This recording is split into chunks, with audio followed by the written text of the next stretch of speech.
Good morning. This is All India Radio Kohima. The morning news are read by Jonas Yantan. A one-day state mourning is being observed today throughout the country as a mark of respect to former Prime Minister of Japan, Shinzo Abe. He passed away yesterday.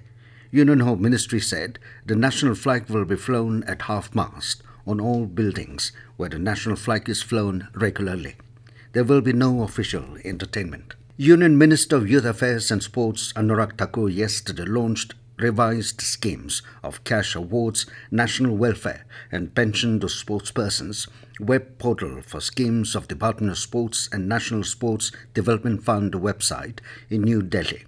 Launching the portal virtually, Anurag Thakur said that the ministry has brought out several important amendments to a scheme of cash award to medal winners in international sports events and their coaches, Pandit Din Dayal Upadhyaya National Welfare for Sportspersons and Pension to Meritorious Sportspersons scheme of Department of Sports, with a vision to make these schemes more user-friendly, easy to access and transparent.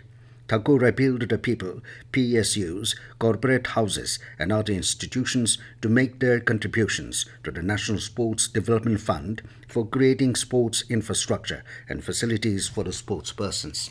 Regional Transport Authority RTA Kohima has said that no application for a two-wheeler taxi, local taxi or regional taxi will be entertained till further notice.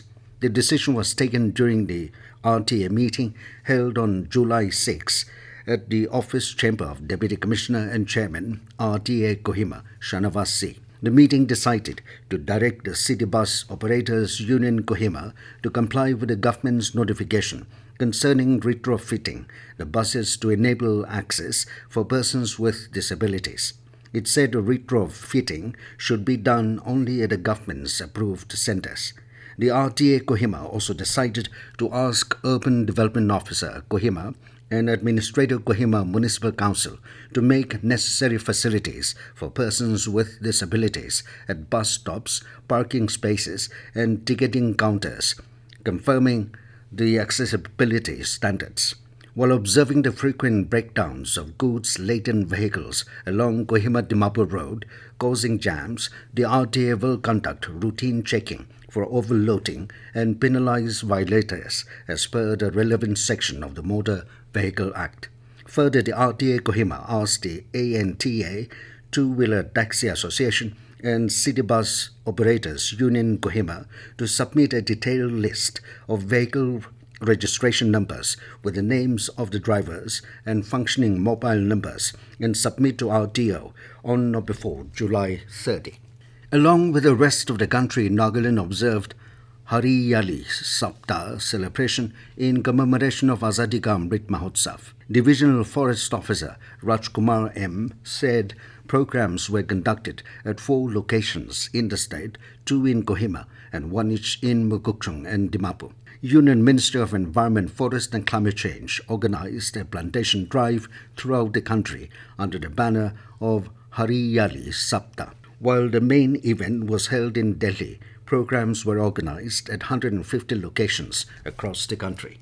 Longleng Deputy Commissioner Dharam Raj said expressing difference in opinion is required to have innovative solutions to problems.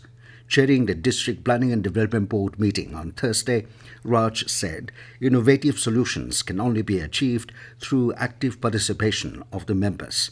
The DC asked the office heads to obtain land permits for their respective offices and quarters with a GPS survey done by the Land Records and Survey Office to avoid encroachment. He also apprised the members to compulsorily vaccinate their staff for COVID-19. Raj also sought a proper action plan from the District Animal Husbandry and Veterinary Services Department to control the spread of African swine fever. The board recommended, in principle, extension of the playground and construction of a rostrum at Yingli College and establishment of STEO office at Damlu. Nagaland yesterday reported 7 new COVID-19 cases, along with 2 recoveries and 1 death. The positive cases were 5 from Dimapur and 1 each in Mukokchung and Beren. The lone death was reported from Dimapur. The state's active COVID-19 cases has now increased to 31. That is all we have in this morning news bulletin. Have a good day.